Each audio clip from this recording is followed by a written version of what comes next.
এসছে, এত সুন্দর। তো তোমরা না দেখলে বিশ্বাস করবে না যে এত সুন্দর। তো আমরা কিন্তু আরও সোজা যাবো ভাই, আরও সোজা জায়গা আছে তো যাওয়ার?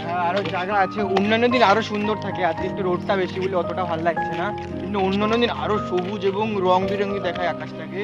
তো তোমরা অন্য একদিন আসলে তোমাদের ভিডিওতে আবার তুলে ধরার চেষ্টা করবো। তো গাইস ফাইনালি কিন্তু আমরা চলে এসেছি এখানে পিচের রাস্তা, আর এই রাস্তা বরাবর সোজা কিন্তু আমরা চলে যাব। আর দুই পাশে দেখো মাঠ, আর ওই সোজাই কিন্তু আমরা যাব।